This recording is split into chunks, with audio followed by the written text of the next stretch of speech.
The Trumpet Daily is presented by Stephen Flurry. The program analyzes world news and history from a distinct perspective and compares current events to prophecies found in the Bible. The program also offers free educational publications, including the Trumpet News Magazine and books and booklets. The Trumpet Daily is produced at the Philadelphia Church of God's home campus in Edmond, Oklahoma, and its sister campus in Edstone, England. More information is available at thetrumpet.com.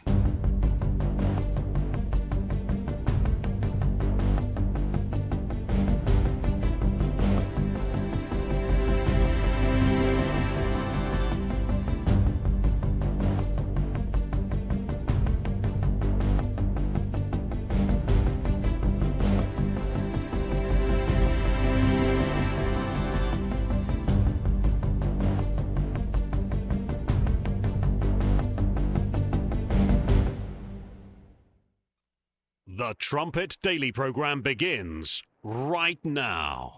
Today's world news, what it means, where it's taking us. I bring you the one and only possible message of world peace. This is a message of hope, tremendous hope.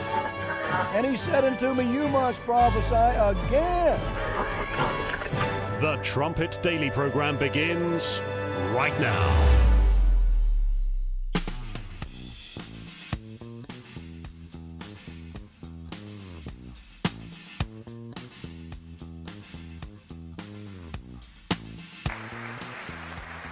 Almost every American family knows the pain when a loved one is diagnosed with a serious illness. Here tonight is a special man, beloved by millions of Americans, who just received a stage 4 advanced cancer diagnosis. This is not good news, but what is good news is that he is the greatest fighter and winner that you will ever meet. Rush Limbaugh. Thank you for your decades of tireless devotion to our country. 5 years ago today, hard to believe it's been that long. Of course, he was on the air, a real pioneer in radio, although Herbert Armstrong is overlooked in that way, even long before Rush came along. But in any event, this is an anniversary of Rush Limbaugh's death, and for 30 years he was on the air, so many valuable clips from over the years. But just, I think even thinking of the timing, or just what has transpired in 5 years, he died just at the start, basically, of President Trump being silenced. It was just a few weeks after January 6th. You had all these radicals basically saying that Donald Trump was going to stay in office even though they stole the election. I mean, look at all that was happening at that time. What a dark time for America. Entering into that time of bitter affliction and a fake presidency. And the dear leader working behind the scenes. He made an appearance over the weekend, as you saw on yesterday's program, at the NBA All-Star Game, and then he sat down with the interview with another swooner. We'll get to that a little bit later. But how things have changed. Obama's been silenced. President Trump obviously has a voice now. You wonder what Rush Limbaugh would have said after July 13, the Butler assassination attempt, and everything leading up to President Trump's return. And the fact that, we were saying it from the very beginning. There were quite a few that came along a little bit later. After Butler, President Trump himself, God intervened to save me. God has a job for me to do. 5 years. It's interesting to just think about all that God has done. I mean, if you don't see God in the picture, you just think, well, there have been some twists and turns and some unexpected developments and so on. But 5 years, it was dark, bitter affliction for 4 years. And Obama talking about, how decent his administration was, and he's just trying to bring people together. It's so easy for these fakes to just act like, well, it was perfect back then. You know, when I was over ICE, every ICE agent was perfectly righteous. Today, not so much. Because, well, Trump, the bad orange man, evil, the orange Hitler. Obama comes along, and yeah, so easy to revise history, isn't it? Because these people are just about words. They sound like an angel of light. And the thing of it is, we've got all the receipts in America under attack. All the abuses of power under Obama. Everything that he got away with, the executive actions, the drone strikes on Americans. And he says words to the effect, you know, well, I guess I could have been more authoritarian like Trump, but, you know, we didn't. We were just bringing the country together. He lies. He's of his father, the devil, who lies. So much has happened. And again, if you look at God's hands, if you look at God's intervention, it's inspiring. Because you see God taking action. God said he would bring him back. And he did. And he did. He's been back now for a year. What would Rush Limbaugh think? You know, one wonders. Maybe he would be talking on the air with great frequency. Not just after Butler, but, you know, right on through that, hey, God's doing something unusual here. My father would listen to him from time to time. A lot of Americans did. And he's referenced in some of our literature. This is from 2022. The media finally reports on Hunter's crimes. And of course, the rest of the story is Hunter got away with it. The crimes are there. A lot of it's on video. The receipts, I mean, all of the bribes from the Moscow mayor's wife, of all things. All of these these companies connected to the CCP. Yeah, just funneling millions and millions and millions of dollars into the Biden coffers, going off to all the relatives, the family, the Biden crime family. So is the media pulling the plug on Biden? We asked back in 2022. Just before he died, conservative commentator Rush Limbaugh predicted that Biden will serve at the pleasure of Barack Obama. Well, Rush was right about that. And we were saying that all along as well. If Obama gives the green light to Democrats to take Biden out, there will be ample evidence that Biden has lied about his knowledge that his family was selling his name and office with his permission. And if that's the case, then there's likely unreported money that will be found. The fake news media will temporarily become hard news media if the decision is made that Biden has to step down. If, you see, it's all dependent on the dear leader. If he throws Biden under the bus, well, then you can expect the swooners to change their tune. As it turns out, the dear leader didn't throw him under the bus. They held up the fake president all the way through, even to the point where it was crazy ridiculous. I mean, until, I guess, finally the debate, just before, right around the same time as Butler. Again, what would Rush have been saying about all these things? He has this disastrous debate.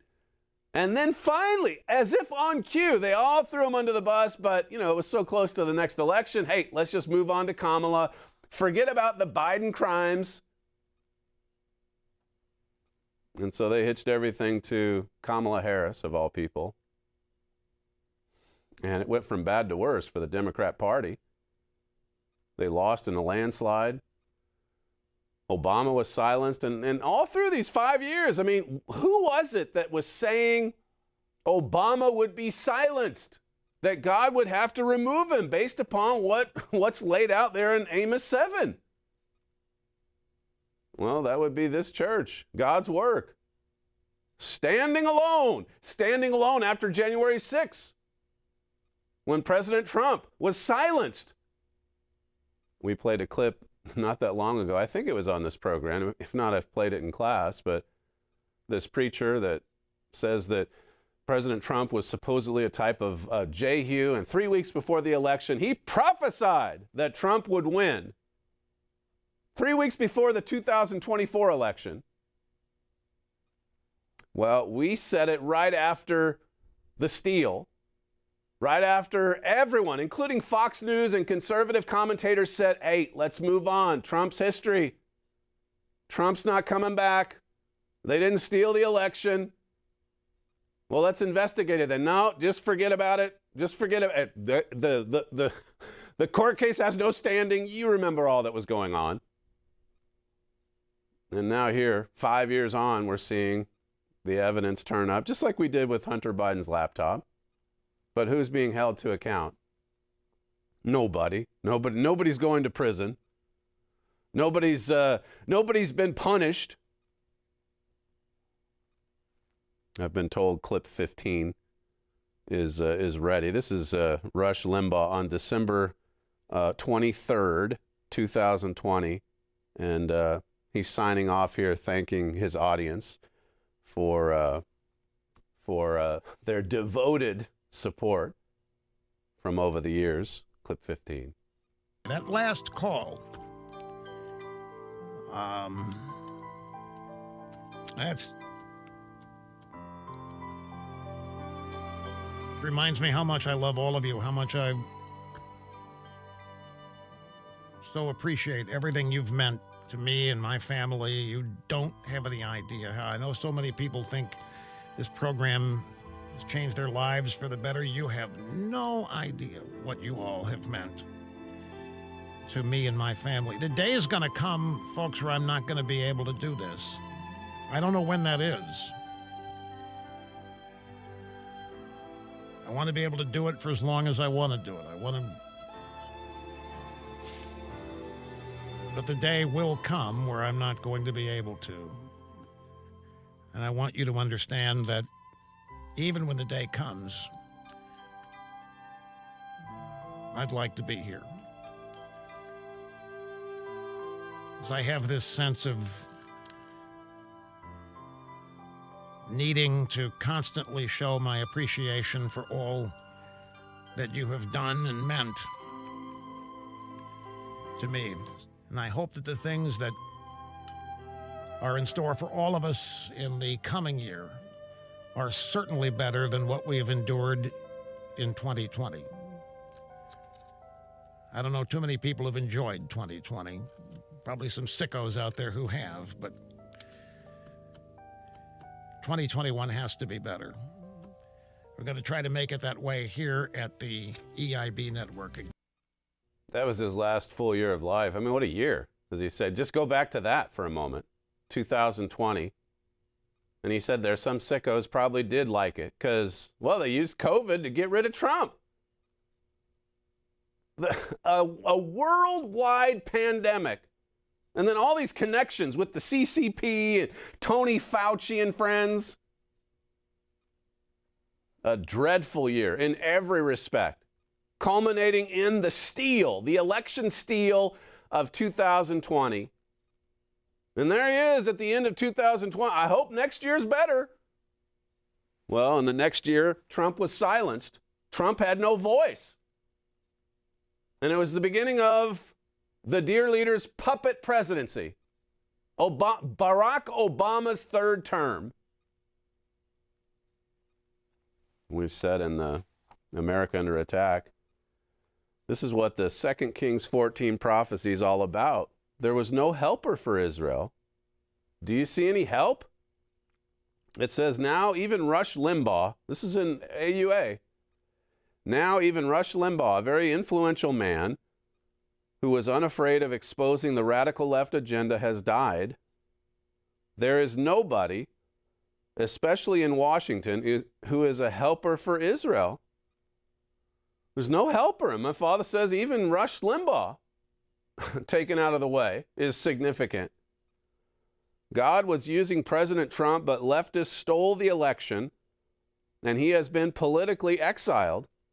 And none of these terribly guilty elites are being prosecuted, much less convicted or imprisoned, because even many of the prosecutors and judges are corrupt. And I'm sure that this continues even to this day, as we said last week. I mean, all the goods that Trump's DOJ now has and the FBI under Trump now has to go after some of these criminals. But, you know, they've got to carefully examine each case and even the location of each case to see if it's in a heavily blue district or more reddish, because that makes a difference. Because there's a lot of sickos in the justice system, a lot of sick judges. And Habakkuk 1 and other passages of the Bible bring this out. Unjust judges, truth failing or falling to the ground. I mean, it's exciting in many ways, just seeing how fast time makes your head spin, I guess, in one sense. But we're 5 years closer to the return of Jesus Christ. We've seen Donald Trump's return. We've seen Obama silenced for the most part. Had another interview, as I'll play here in just a second, but we've seen so many fulfilled prophecies, and yet we see the same sins. We see sins worsening. Here by our count, I think it's 3, and there may be some, lower profile shootings that we're not aware of. But 3 transgender shootings in the last 6 months? What is going on? What's happening to our nations? Yes, Jeroboam has returned. Yes, God said he would do it to prevent the name of Israel from being entirely blotted out. So he brings Jeroboam back. And of course, Jeroboam is, everyone's good. Everyone's invited to the board of peace. There's a few bad apples. Those that confront me publicly. Or maybe some of those on the dear leader's side. And they got the dear leader for his part over the weekend. Yeah, everything in our administration was good. Everyone was good. ICE was good. It was all good. Now, Trump is evil. Meanwhile, the evil multiplies. The evil on both sides. And our sins, the sickness, on display daily. The Telegraph writes, a gunman who identified as a woman killed 2 people and injured 3 others in a high school hockey match. High school hockey. So basically another school shooting. Except this time, the crazy man wearing a dress comes in and shoots up his family. The 56-year-old, thought to have been the father of one of the hockey players, shot a woman and her child in the stands at this arena before turning the gun on himself. So the woman, I guess, used to be his wife. The child was his. 2 other children wounded. And this man, who now sees himself as a woman, is their father. Play clip 13. Tonight, tragedy on the ice. We have shots fired, multiple people down at the Lynch Arena. A shooter opening fire at a high school hockey game this afternoon in Pawtucket, Rhode Island, killing 2 and injuring 3 others, according to police. This was an isolated incident in some ways. It's tragic. The teams with players from multiple schools were playing at Dennis M. Lynch Arena, about 5 miles north of Providence. A community still reeling from a shooting that killed 2 students and 9 others at Brown University in December. It appears that this was a targeted event, that it may be a family dispute. It appears to be a targeted incident involving a family dispute. Gunshots rang out inside the Lynch Arena in Pawtucket, Rhode Island Monday afternoon. Chaos erupts as players, coaches, and spectators start running for cover. Officials say it appears the gunman was targeting his own family members. 1 woman was shot and killed at the rink. Another person died at the hospital. Police have not released the identities of the victims, but say that it was 4 family members and a family friend that were shot. 3 of the victims are still in the hospital fighting for their lives this morning. The Providence Bruins posting tonight, our thoughts are with all those affected by the tragic events at the high school hockey game, leaving this close-knit community rattled. What happened here earlier today was a terrible tragedy and an act of senseless violence that we're all dealing with and we see all too often throughout our country. We will do our best to keep the public and the media informed as the investigation unfolds. So what I can say right now that we have identified the person, the suspect, by a birth name. The birth name was Robert Dorgan. We have also learned that the person does go by the name of Roberta, also uses a last name of Esposito. My father was a shooter. What happened? He shot my family, and he's dead now. This woman leaving the police station, speaking with reporters, saying her father was the one who opened fire inside of the hockey rink. He has mental health issues. Any idea why he would have done this? He's sick. He's very sick. He's sick. I mean, judging by the montage, I mean, our guys put this together, but at least there's a little more honest reporting up front. Yeah, Robert is now Roberto, or Roberta, whatever. Robert is a woman, but he's sick. So says a family member. And she saw it up close. In the last days, God says that this earth is going to be filled with violence, just like it was before the flood of Noah's day. And again, I've referred to Genesis 6 multiple times in recent weeks. But just look at the way technology spreads so much evil and violence over the earth so quickly. I mean, Noah's time, who knows how spread out human civilization was, even if there was 1 billion or 2 billion people at that time. But you would think it's probably more in the, the Middle Eastern region and maybe beyond somewhat. But now here, the whole earth, and we've got, 8 billion people? And it doesn't take but seconds, not even that, for violence, for promiscuous sex, illicit sex, and so many other dark themes.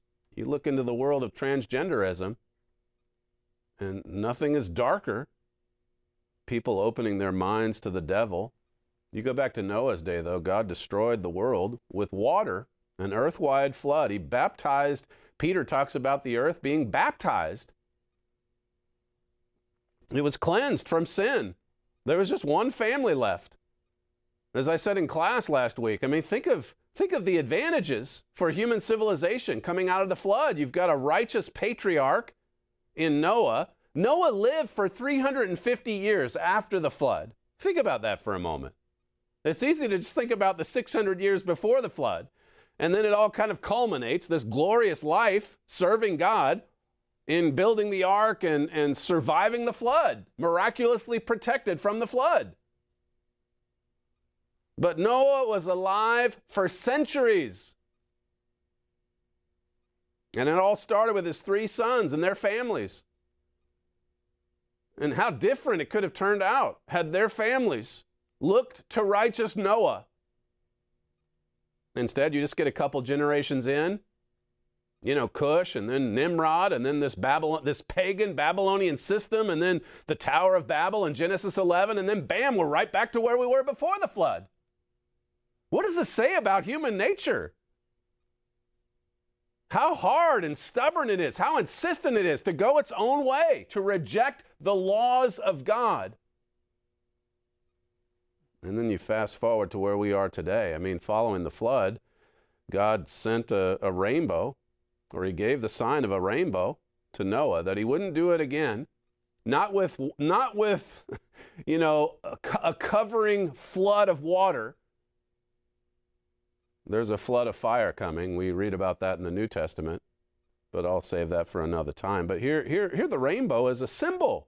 It's a symbol of God's promise after that worldwide destruction, following worldwide or universal sin. And how satanic is it for the devil and his demon army to hijack the rainbow as a symbol of this new, perverted, sinful lifestyle that's spreading over all the earth. Oh yes, the rainbow. I mean, it's seen not as a sign from God. Let's take God out of the picture. Let's remove God from the equation. But now it symbolizes LGBT and all the rest of the letters that come after it these days.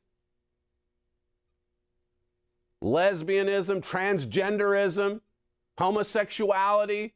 I mean, just glorifying Sodom and Gomorrah. What must God think? And when we've taught, my father makes the point in the Lamentations booklet, the new one that we just finished a few months back, how that Satan loves to taunt God. He's so twisted and perverted in his thinking that even still he thinks he can somehow overpower God and destroy God's purpose and plan. He's wrong. It's not going to happen. His days are numbered. But here he is now waving the rainbow in God's face and in the face of everyone else. No, I've got the rainbow now. I've got the symbol for what's righteous. And what I consider to be righteous is the spreading of sin and filth over all the earth. My way of thinking, my deranged lifestyle, and he's spreading it out there for sure. You see it all over the place.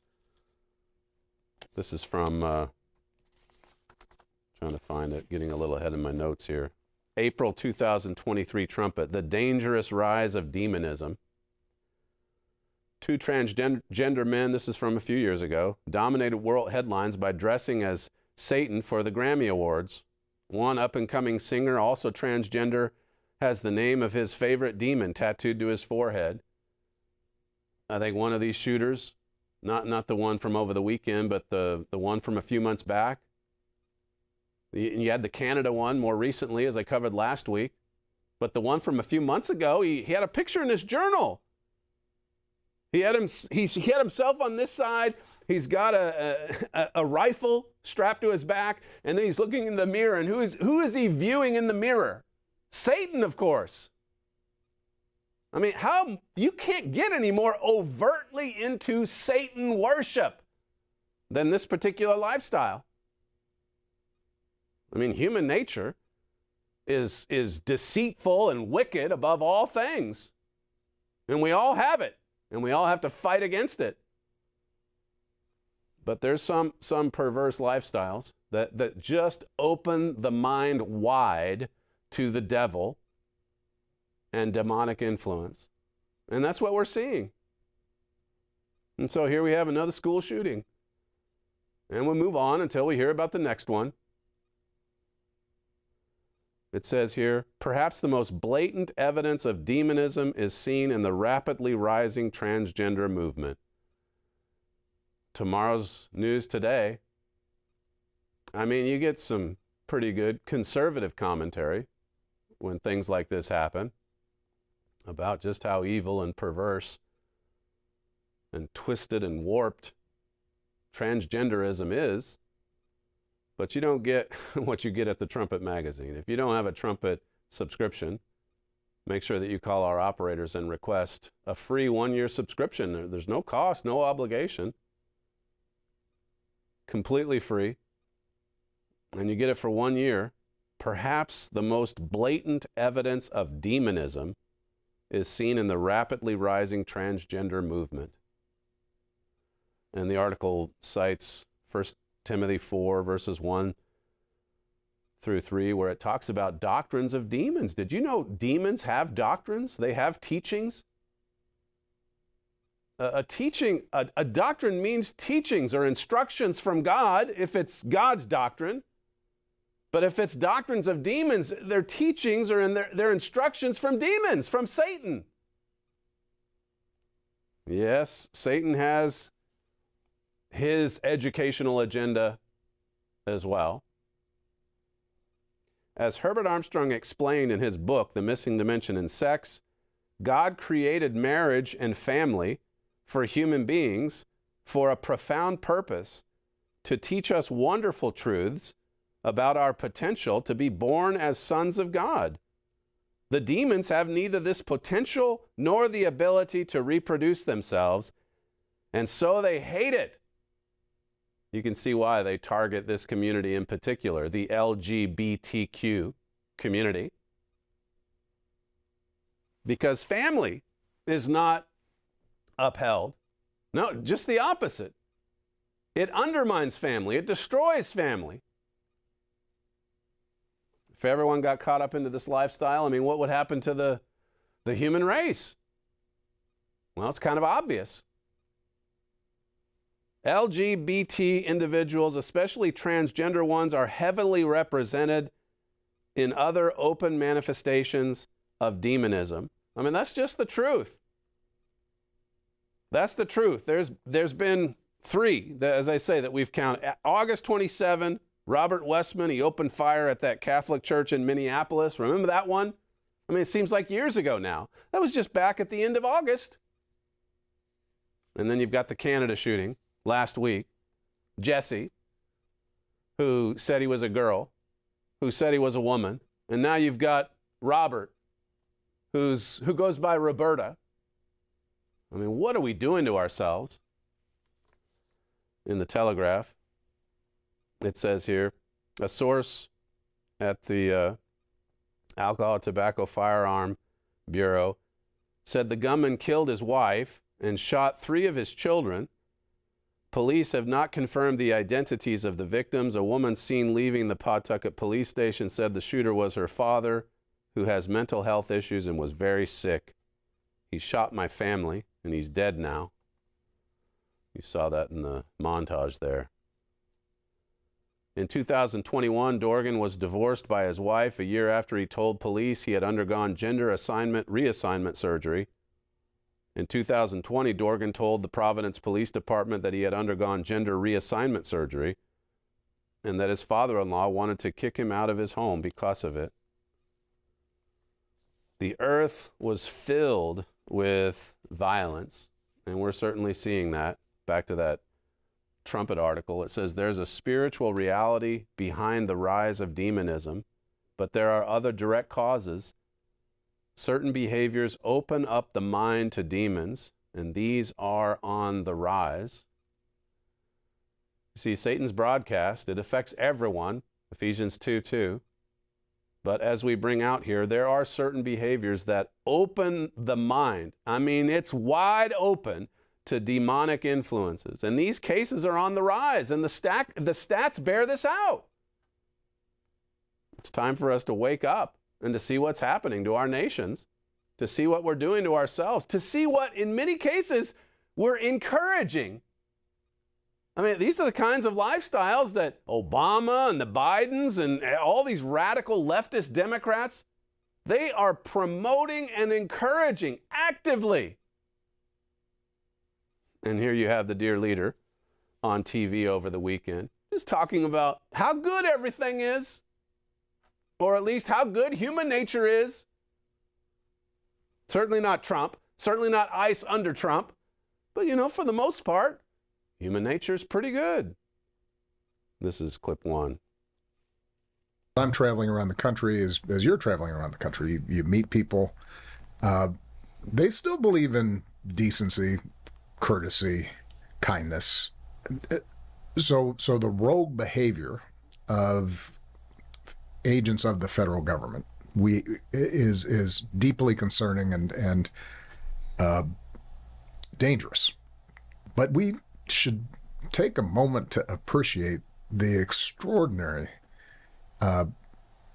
outpouring of organizing, community building, decency, neighbors buying groceries for folks, accompanying children to school, teachers who were standing up for their kids,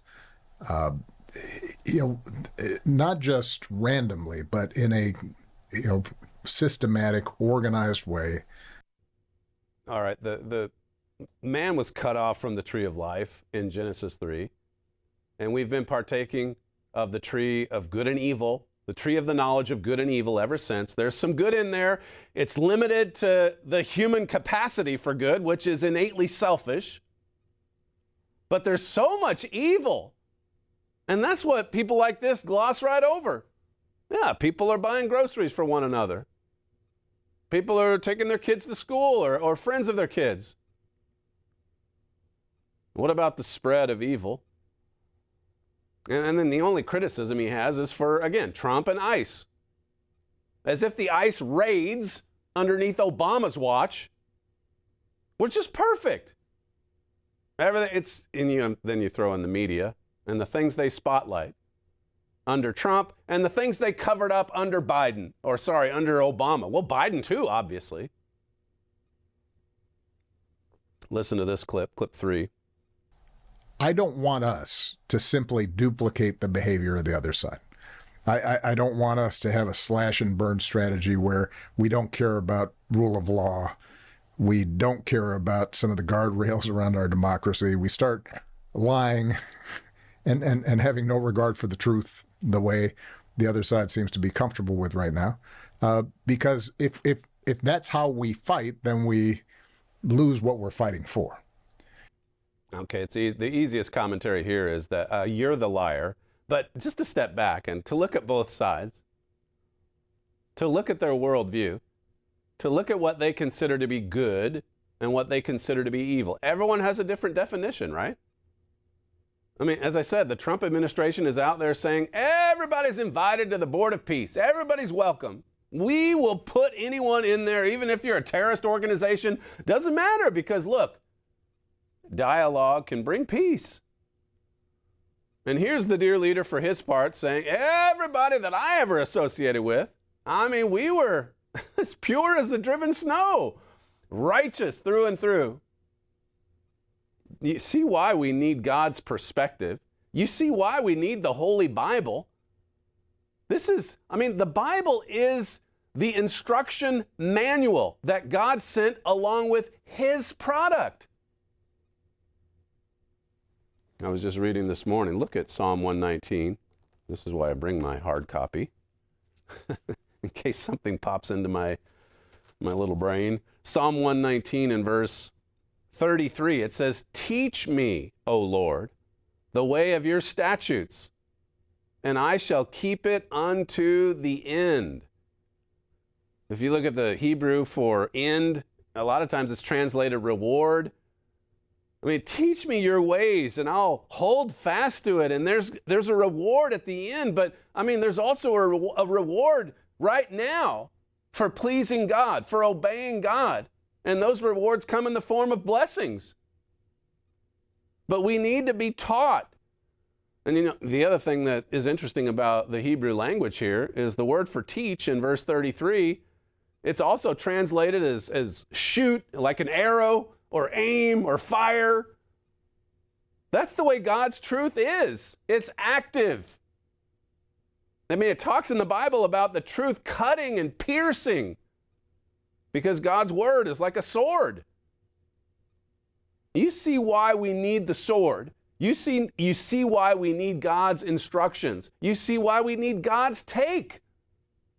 He says it's a present evil world. I mean, it was evil before the flood. That's why I sent the earth-wide flood. Now, after the flood came and gone, I sent a rainbow as a sign. There's never going to be a worldwide flood again. And then Satan hijacks that symbol. And he slaps it on the LGBTQ community. He taunts God. He hates God. He hates God's purpose. He hates the fact that God is a family. He hates the fact that God's reproducing himself. Genesis 1:26. God has to show us what's wrong with the human heart. Proverbs 14:12, a memory verse, it says, "There's a way which seems right unto a man, but the end thereof are the ways of death." It seems right, sounds good, everything's going to work out. I mean, Board of Peace, what could go wrong? Look at the name. $5 billion put toward, rebuilding Gaza. What could possibly go wrong with that? Well, Hamas still has guns. That's what. Here you've got President Trump meeting with Bibi last week, and they're talking about peace with Iran. And then Bibi leaves the meeting, and then he goes and at another conference says you can't trust Iran. They lie. They cheat. So who's right? Well, on that point, Bibi's closer to the truth, much closer. Because they do. They lie and they cheat. It's their lifestyle. It's their way of living. Where do they learn that way? Who taught them that way? Proverbs 30 and verse 12, there is a generation that are pure in their own eyes, and yet is not washed from their filthiness. Does that ever describe our world today? And the different factions and political parties and nations and communities. You listen to them talk, and I mean, more and more, the arrogance and the vanity, it's not even really concealed in any way. It's just overtly thrown out there in your face. Hey, yeah, I'm pretty good. We are pretty righteous. Now you got to watch out for that bad guy over there, but for the most part, look at what we've done. Look at our history. Look at what we've accomplished. To which God says, look at what's happening right now in front of your face. Whether it's at the hockey arena or at that small school or town in Canada. Galatians 6 and verse 3 says, for if a man thinks himself to be something when he is nothing, he deceives himself. So many people are they're operating under self-deception. They're deceiving themselves. They think they're righteous, when in fact, there's just filthiness through and through. Pride is filthy, even if it's a patriotic kind of pride. It's still filthy. It's still a love for yourself, for what's yours. It's still selfish. And the Bible says pride comes before the fall. Play more from Obama's interview. This is clip 4.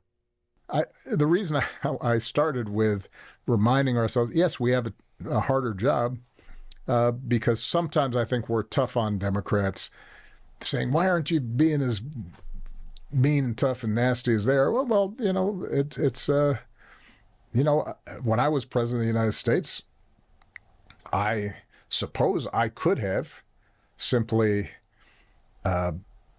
unilaterally ordered the military to, go into some red state and harass and intimidate a governor there, or cut off funding for states that didn't vote for me. I could have exercised that prerogative, but that is contrary to how I think our democracy is supposed to work.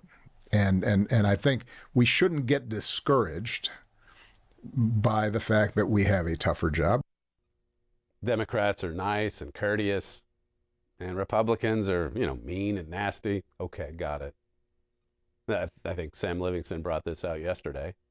He's out there encouraging these protesters, showing up to protest with loaded weapons, resisting arrest, interfering in the arrest of another. That is nice and courteous.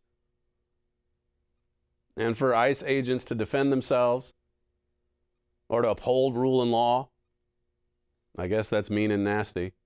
But just coming back to his administration, well, I guess I could have done this kind of thing, but, we were just too righteous. If you don't have America Under Attack, make sure you request a free copy. You can call our operators today. The 800 number is right there on the screen. In that book, my father says, President Obama launched 5 times more drone strikes than President George W. Bush did. In half the time, one of these targeted and killed an American citizen. Yeah, we were just so nice. We were just so courteous. The DOJ leaked a 16-page document to NBC showing that Obama's administration assumed power to kill any American citizen it considered a threat, even on American soil. And yet you hear the dear leader today, he's like, we hardly used our authority. We just operated on a kumbaya kind of love song. And everybody was happy and there was so much peace. He left office in 2016? Or 17, I guess it was. Completely revising the history. Examples of his abuse and executive power included the Fast and Furious scandal. You remember the gun running operation that ended up factoring into federal agents being gunned down? Yeah, Obama and his wingman, Eric Holder, they were running that operation illegally, but, who cares? It's Obama. You think this reporter that's sitting down with Obama, do you think he cares about these abuses of power? No, no. It only happens on one side. He stopped enforcing parts of America's immigration law.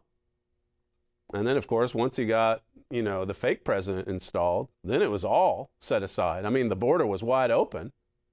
That was Obama going in for the kill shot. Fundamentally transform the United States of America. During first term and second term, he had to be more subtle about it. He had to work, inch by inch by inch. And, ICE was still out there doing its thing because, Obama had to appear tough if he was going to be reelected. Or if his hand-picked successor was going to be reelected. And Donald Trump disrupted that, as we know, in 2016. And then once they completed the successful election steal, at the end of that dreadful year, as Rush Limbaugh says, 2020, then it was like, throw caution to the wind. We are going 120 miles an hour with this. And millions of illegals just poured into the country. It was an attack. It was an invasion. These were Obama's soldiers. Man, I could have used some. How did he word this? Well, when I was president of the United States, I suppose I could have simply unilaterally ordered the military to go into some red state and harass and intimidate. Believe me, he did some unilateral actions.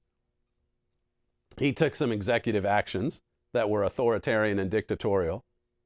He weaponized the deep state. He weaponized the DOJ and the FBI. Look at what he did after he left. The way he went after Donald Trump, just nonstop. Even after Trump was silenced, Pelosi and company went after Trump to impeach him after the fact. Because they didn't want him to ever come back into the world of politics again. And it looked like he was done. He was silenced, President Trump. And we were the lone voice in a wilderness saying, no, he's coming back somehow, some way. Obama authorized military action in Libya in 2011 without first consulting Congress. Trump does it, he's Orange Hitler. Obama does it, well, he's Obama. He must be right. 2012, he appointed officials by bypassing Senate confirmation. On January 16, 2013, Obama signed 23 executive actions on gun control. How can we ever forget when he said, hey, who needs Congress? I've got a pen and I've got a phone. Well, there's Obama, though, saying, I suppose I could have taken unilateral action, but, I just didn't work that way. Sure. The scandalous acts, this is in AUA, the scandalous acts Obama and his administration perpetrated are too voluminous to count. And then it gives a relatively short list. You can't even keep track of them all. Now, the truth of it is, he's been exposed. And he can sit down there with, an ally in the media. He's on the same team as Obama. So he's not going to ask any hard questions. Everything's going to be a softball. But he's been silenced. He's been silenced. He's laughed at. He's ridiculed. He's mocked. People see him as anti-American. And so you can come along and try to revise the history, but it's not working as well as it used to. Back in the day when swooning was at peak level. Listen to clip 5. If we recognize that typically the arguments in the Democratic Party aren't about core values, but are really around tactics and how do you get stuff done. Now we can have a robust debate, and I want a robust debate. Yeah. He wants debate. He wants independent thinking. He doesn't want conformity. Certainly not. No. Says the man who surrounded himself with swooners. Nobody challenged Obama. He came in, remember, and said, this is going to be the most transparent presidency in history. And he would come in, he would handpick certain ones to give prearranged questions in some cases. They certainly did that for Autopin. And then he would leave. I mean, you could hardly get to him. Trump's, every day, he's going out to the press pool. He's taking questions from anybody. He's a liar. He was surrounded by swooners. And back when everyone was swooning, even many conservatives, it was covered up. But now it's not so much. No, I've got more. I just want to squeeze this in. Enough with the dear leader. The Wall Street Journal, this was Friday or Saturday. Another ho-hum headline that we can just, dust off and move on from. A German general prepares his country for war, and the clock is ticking. What? A German general? Germany? The Germany of World War I and World War II infamy? First world Germany? This is not third world Germany we're talking about here. We need to train where and how we will fight, Brewer told the camouflage-clad soldiers gathered around him. We need to be agile. We need a new mindset. They're going to get one. They're going to get a new emperor that comes in and has a mind change, and that's going to set the tone for the whole of the German military. We need a new mindset, says this German military guy. It says here, this is the Wall Street Journal, European officials say they need to be prepared to go it alone in the event of war with Russia, a conflict that would define the future of the democratic West. And Germany, the European Union's largest economy and most populous country, is absolutely central to the continent's defense. Ironically, a powerful German military, the bane of Europe in the first half of the 20th century, is now essential to its security in the 21st century. You talk about revising history. Hey, we're 70 years on. Come on. People change. Countries change. And in case you haven't noticed, all the change is for the better because the heart of man is so good. It's so righteous. Here's another case of the delusion that the heart of man, for the most part, it's pretty good. Never mind the history. Never mind the reality of what's happening now. Never mind the dissonance between these two tracks. Everybody's invited to the Board of Peace, and everybody can get in on the arms race in preparation for the next world war. As long as we have the Board of Peace and an arms race, well, surely there's going to be peace over all the earth, right? A lot of people think this way. You can see it. You can see it in their speeches, their actions. You can see it at the Munich Security Conference. You saw it at Davos. He and Pistorius deliberately used the term, I'm skipping ahead, which carries extra weight in German, unlike the American English language where war is waged on everything from drugs to poverty. The Germans reserve Krieg for armies fighting armies, and it plucks a nerve in a country still scarred by its history of militarism. In other words, we're not just using it as inflammatory rhetoric, the war on drugs, or just generalizing it really. We're talking about armies fighting armies. That's what we've got to prepare for. That's what we need a new mindset for. It says here, frustrated with the pace of change last year, Brewer started to give money directly to battalion and brigade commanders so they can buy off-the-shelf commercial drones and other equipment so they can experiment. In the future, Brewer predicts every rifleman will need to be a drone pilot. They got to be versatile. They've got to move with blitzkrieg speed. It says, when I need a moment for myself, when there are really hard decisions, I like to go there to get my head straight, Brewer says. In the end, You see why you are doing this, for a stable and bright future for all Germans. A stable and bright future. Is that what we're looking ahead to? Or is it something altogether different? Something much, much darker?